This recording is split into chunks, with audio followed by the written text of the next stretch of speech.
Argumen ketiga bumi bola, GPS dan Google Maps. GPS adalah Global Positioning System untuk mengetahui di mana posisi orang atau tempat tertentu di lokasi manapun di dunia. Disebutkan bahwa orang yang ada di ujung barat tak dapat mengirim sinyal wireless ke orang yang ada di ujung timur karena terkena lengkungan bumi. GPS pada mobile phone kita, juga pada aplikasi Uber, Gojek, dan lain-lain, menggunakan berbagai aplikasi yang sudah ada. Yang paling umum adalah Google Maps. Jika ada orang mengatakan bahwa GPS Anda sebenarnya tidak menggunakan satelit, apakah Anda percaya? Kita tak perlu ngarang atau debat kusir. Mari kita dengar sendiri apa yang dikatakan oleh Google tentang Google Maps. Google Maps for mobile has solved this problem with a new beta feature called My Location. Instead of you telling Google your location, Google displays your location on the map with a click of a button, and it doesn't require GPS. Dengar sendiri kan? Ternyata My Location pada Google tidak menggunakan GPS, tidak menggunakan satelit. Ini adalah penjelasan resmi dari Google. Anda bisa search di YouTube, ketik Google Maps for Mobile with My Location. Lantas, bagaimana Google Maps, Gojek, Uber, dan lain-lain bisa bekerja pada HP kita dengan begitu canggihnya? Mari kita dengarkan lanjutan penjelasan Google bagaimana mereka melakukannya. So, how does it work? Each time you use your phone to make a call, send a text message, or view a website, the information goes through towers, which provide your phone with reception. A tower picks up your call and connects you to your Aunt Molly. The same thing happens when you fire up Google Maps for mobile. The tower gives you the reception you need to access map information. These towers also help Google display your location. Each tower has a unique footprint. When you access My Location, Google calculates an estimated location of your handset based on the unique footprint of nearby towers. It's not GPS. It's not GPS. It's not GPS. Dengar sendiri kan?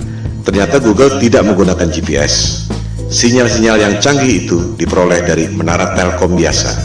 Persepsi Anda yang mengatakan bahwa HP Anda menggunakan GPS dan satelit lewat Google Maps. Google sendiri mengatakan tidak. Bagaimana dengan Google Maps yang secara sempurna dapat membuat peta dari udara, termasuk atap rumah kita bisa kelihatan? Bukankah itu menggunakan satelit? Ternyata Google Maps dibuat dengan menggunakan drone, bukan satelit. Silakan Anda riset dan temukan sendiri. Semua bukti-bukti ada di depan mata. Anda hanya tak memperhatikannya saja selama ini. Itu yang membuat kesadaran flat earth booming secara eksponensial sejak 2015. Pada bumi yang datar, satelit memang tidak diperlukan. Anda hanya perlu menara-menara Telkom. Hal ini akan kita bahas pada bab berikut, bagaimana USGS mengatur jarak penerbangan pesawat. Pertanyaan yang mind-provoking adalah, jika Anda bisa dapat uang 1,5 triliun rupiah untuk membuat satelit, padahal sebenarnya Anda cuma keluar biaya bikin tower 150 juta, keuntungan 10.000 kali lipat, dan orang tak ada yang tahu, Anda mau atau tidak? Keuntungan 10.000 kali lipat. Anda dagang dengan modal 1 juta, dapat hasil 10 miliar. Mau atau tidak? Saya tidak mengatakan Indosat atau PT Telkom menipu dengan satelit, sebab mereka tak bisa bikin satelit. Yang bisa bikin satelit adalah dia-dia juga, Hughes, Boeing, Ball, Lockheed Martin, dan lain-lain. Jika ditelusuri lagi, perusahaan-perusahaan aerospace pembuat satelit itu dimiliki oleh dia-dia juga. Kelompok 1% penduduk yang lebih kaya dari 99% penduduk dunia lainnya. Kelompok 1% ini sudah lebih dari 100 tahun memonopoli bisnis lewat kartel untuk mengontrol harga agar menjadi mahal. Berlian misalnya, harganya menjadi mahal akibat dimonopoli oleh kartel. Mereka membuat ilusi supply dan demand supaya harganya tinggi. Di sektor supply, sebenarnya sumber daya berlian tidak selangka itu. Silakan Anda cek bagaimana kartel De Beers bisa menguasai pertambangan berlian dan membuatnya seolah-olah itu barang langka. Di sektor demand, kartel membuat ilusi seolah-olah berlian adalah kebutuhan manusia. Seolah-olah perkawinan Anda tidak afdol jika cincin kawin Anda tak ada berliannya. Itu sebenarnya adalah propaganda marketing yang dimulai tahun 1940-an. Begitu pula dengan ilusi minyak adalah sumber daya fosil. Minyak adalah senyawa hidrogen, oksigen, dan karbon, disebut hidrokarbon, yang berasal dari perut bumi. Tak ada bukti bahwa minyak berasal dari fosil tumbuhan dan dinosaurus. Itu adalah ilusi yang diciptakan oleh Rockefeller agar harga minyak menjadi tinggi. Rockefeller mengundang saintis ke konferensi Jenewa tahun 1892 untuk memulai propaganda bahwa minyak berasal dari fosil dinosaurus dan tumbuhan. Padahal, fosil adalah benda padat dan hidrokarbon minyak adalah benda cair. Fosil yang berasal dari makhluk hidup tak pernah jauh dari permukaan bumi. Sementara, manusia mengebor minyak sampai kedalaman 10 km dan tak pernah ada bukti bahwa fosil ditemukan di kedalaman itu. Tak semua orang menyadari bahwa media-media massa besar di dunia dimiliki oleh 6 perusahaan saja. Si kelompok 1% itu mampu memonopoli informasi yang diterima oleh 99% penduduk dunia lainnya. Hal ini yang disebut sebagai propaganda, mind control. Jika kelompok super kaya yang 1% itu, atau disebut elit global, mampu mencuci otak Anda lewat pendidikan, media massa, dan film-film, ilusi marketing yang membuat harga berlian dan harga minyak menjadi tinggi, apakah mereka tak mampu membuat ilusi tentang satelit? Kembali pada soal GPS. Tak semua orang menyadari bahwa GPS digunakan sejak tahun 1973 yang merupakan bagian dari teknologi militer. GPS berasal dari teknologi sebelumnya yaitu LORAN atau Long Range Navigation dan Decca Navigation yang digunakan sejak Perang Dunia Kedua. Of its equipment, which makes it very easy to operate and maintain once you understand a few fundamentals. To provide worldwide coverage, the Omega system will use 8 VLF transmitting stations. One in Norway, another in Trinidad, one in Hawaii, and another in north-central United States.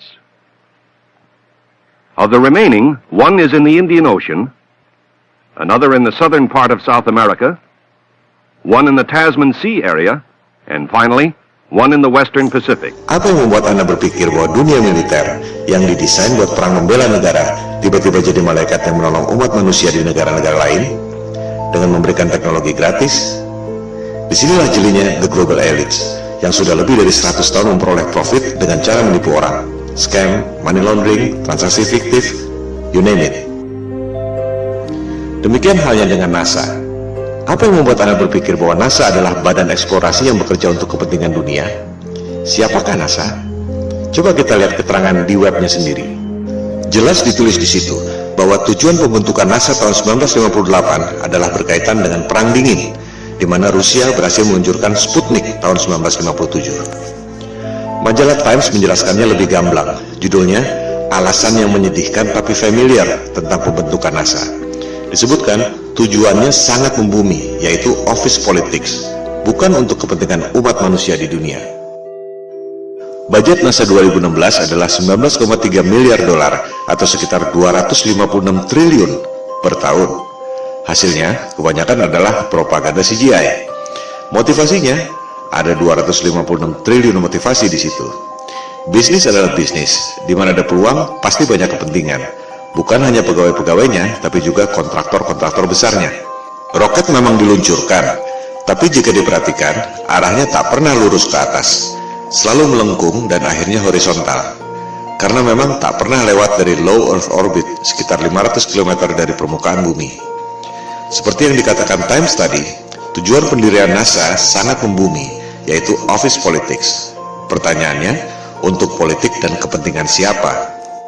Seperti yang telah disebutkan di awal, persoalan flat earth ini bukan debat kusir, bukan omong kosong, bukan adu ego, bukan adu pintar, melainkan ada hal lain yang lebih fundamental yang sangat berhubungan dengan kehidupan kita.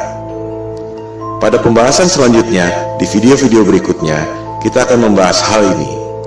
Ilusi bumi berbentuk globe memang sengaja dibuat oleh para globalis atau biasa disebut elit global.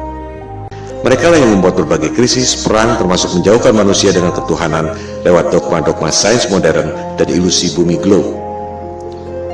Kita sebenarnya tak perlu bayar biaya telekomunikasi mahal-mahal, tak perlu bayar listrik mahal-mahal, tak perlu bayar bensin mahal-mahal. Teknologinya sudah ada dari tahun 1898, dibuat oleh manusia paling jenius yang pernah lahir di muka bumi, yaitu Nikola Tesla.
Seperti yang telah dikemukakan tadi, kita sebenarnya tak perlu bayar listrik mahal-mahal, tak perlu bayar biaya telekomunikasi mahal-mahal, tak perlu bayar bensin mahal-mahal. Teknologinya sudah ada sejak tahun 1898 yang dibuat oleh Nikola Tesla.